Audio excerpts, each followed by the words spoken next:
तुला जमणार नाही, तू बाजूला हो, मीच ढकलतो. हा डायलॉग एखाद्या क्राईम थ्रिलर सिनेमातला नाहीये, तर पुण्यातल्या त्या थरकाप उडवणाऱ्या केतन अगरवाल मर्डर केस मधलाय, ज्याने सध्या संपूर्ण महाराष्ट्र हादरून सोडलाय. लोहगड किल्ल्याच्या 400 फूट खोल दरीत केतनला ढकलण्यापूर्वी नेमकी काय भयंकर चर्चा झाली होती, याचा आज पोलीस कोठडीत खुलासा झालाय. होणारी नवरी म्हणजे सिया गोयल आणि तिचा प्रियकर चेतन चौधरी दोघंही सध्या पोलिसांच्या कोठडीत आहेत. पण गंमत बघा, जे प्रियकर पीएसी एकमेकांसाठी जिने मरण्याच्या आटापिटा करत होते, तेच आता लॉकअपमध्ये एकमेकांवर चिखलफेर करतायत. दोघांमध्ये भयंकर ब्लेम गेम सुरू झालाय. ज्या 238 तासांच्या फोन कॉल्सवर केतनच्या मृत्यूची खेळी लिहिली गेली, त्याचा थरार नेमका काय होता आणि कोणती 2 कारणं होती ज्यामुळे सियाने अखेर केतनला मारण्याचा निर्णय घेतला, सगळं काही जाणून घेऊया व्हिडिओच्या माध्यमातून, त्यामुळे शेवटपर्यंत नक्की बघा. नमस्कार, मी पूजा आणि तुम्ही बघताय सत्य पे सत्ता. प्रश्न तुमचे, आवाज आमचा. गुन्हा करेपर्यंत दोघं सोबत होते, पण खाकी वर्दीच्या खाक्यात दाखवताच दोघांचीही एकजूट काचेसारखी फुटली. पोलिसांना जेव्हा सिया आणि चेतनला वेगवेगळ्या खोल्यांमध्ये बसून चौकशी सुरू केली, तेव्हा खरी कहाणी बाहेर आली. आता सिया काय म्हणते? सियाचा दावा असा आहे की मी नाही, चेतननेच केतनला दरीमध्ये ढकललं. आणि चेतन काय म्हणतोय? मी तर फक्त एक मोहरा आहे. या संपूर्ण मर्डरची प्लॅनिंग आणि मास्टरमाइंड सियाच आहे. प्रियकर चेतनचा असा दावा आहे की पळून जायचं होतं, पण तिनेच हट्ट धरला की मारून टाकायचं त्याला. मला सियासोबत पळून जायचं होतं, कुठेतरी दूर जाऊन नवीन आयुष्य सुरू करायचं होतं, माझी तयारी देखील होती, पण सियानेच मला नकार दिला.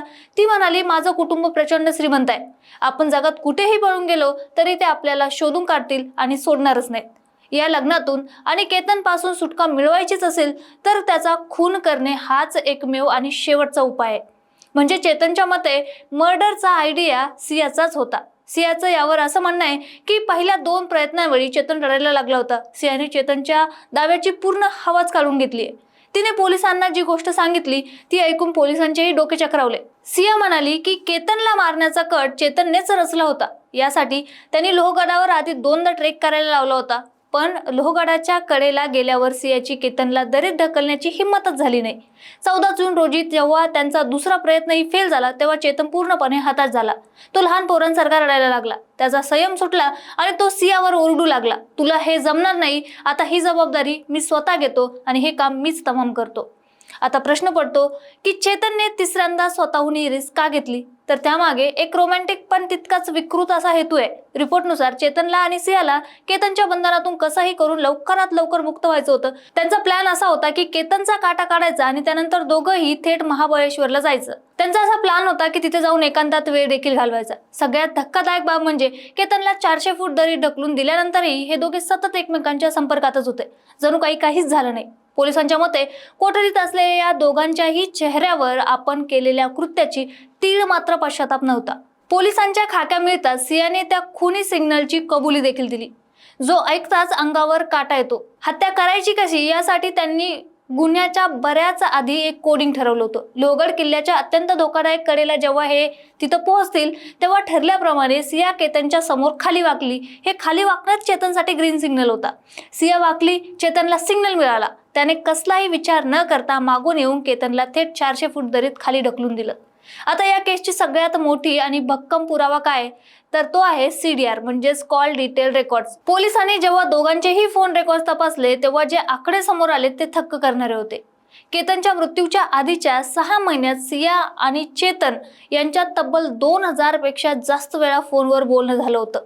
या संवादाचा एकूण कालावधी होता 238 तास, म्हणजे सलग 10 पूर्ण दिवस हे दोघं फोनवर बोलत होते. पोलिसांचा थेट संशय असा आहे की 238 तासामधला बहुतांश वेळ हा केतनच्या हत्येचा कट रचण्यातच घालवण्यात आला होता आणि त्याची प्लॅनिंग करण्यात. आता हा 238 तासांचा भक्कम तांत्रिक पुरावा जेव्हा पोलिसांनी त्यांच्या समोर ठेवला, तेव्हा दोघंही गार झाले. गर्भश्रीमंत आणि मोस्ट एलिजिबल बॅचलर वाटणाऱ्या केतन अगरवालच्या पर्सनॅलिटी मधील त्या 2 उणिवा सियाला खटकायच्या. त्यामुळे सिया ही केतन सोबत लग्न करायला तयार होत नव्हती. सियाला केतन हा मनापासून कधीच पसंत पडला नाही. त्याच्या व्यक्तिमत्वातील 2 उणिवा सियाला खटकायच्या, त्या म्हणजे केतनला टक्कल होतं, तो केसांचा टोप वापरत होता. ही गोष्ट अनेकांना माहीतच नव्हती. याशिवाय केतन बोलताना अडखळायचा. सिया आणि केतनचे लग्न ठरले तेव्हा गोयल कुटुंबाला या सगळ्या गोष्टी माहिती होत्या, पण मात्र त्यांना याचे फारसे विशेष फरक काही पडला नाही आणि त्यांना काही वाटले नाही. परंतु या दोन गोष्टींमुळे सियाला कितीही प्रयत्न करूनही केतन अग्रवाल पसंत पडत नव्हता. याशिवाय मुख्य गोष्ट म्हणजे सिया गोयल हिचे चेतन चौधरी याच्यावर असलेलं प्रेम. आणि आता स्वतःची कातडी वाचवण्यासाठी दोघंही एकमेकांवर आरोप प्रत्यारोप करतायत. पण कायदा आणि पोलिसांचे पास एवढेही सैल नाहीत. प्रेमाच्या नावाखाली एका निष्पाप तरुणाचा बळी घेणाऱ्या या दोन्ही आरोपींना आता त्यांच्या कर्माची शिक्षा मिळणार आहे, हे नक्की आहे. या संपूर्ण प्रकरणावर आणि सध्या सुरू असलेल्या या ब्लेम गेमवर तुमचं मत काय आहे कमेंटमध्ये नक्की सांगा. आणि अशाच विश्लेषणासाठी बघत राहा सत्य पे सत्ता. प्रश्न तुमचे, आवाज आमचा. लग्न ठरलंय ना तुझं? आणि हे काय? अगं मला पीसीओडीचा त्रास आहे. कधीतरी हे सासरी कळेलच ना. मग त्याच्यामुळे मुलं होण्यात अडचण येते ना. एकतर पीसीओडी इतका गंभीर आजार नाहीच आहे आणि त्यावर सोपा उपाय आहे. आपल्या ईशाला लग्नाआधी असाच त्रास होता. तिने डॉक्टर चाटेज होमिओपॅथी क्लिनिक मध्ये उपचार घेतले आणि तिला आता 2 मुलं आहेत. डॉक्टर चाटेज होमिओपॅथी क्लिनिक, साइड इफेक्ट नसलेला होमिओपॅथीचा नैसर्गिक उपचार. 9545727107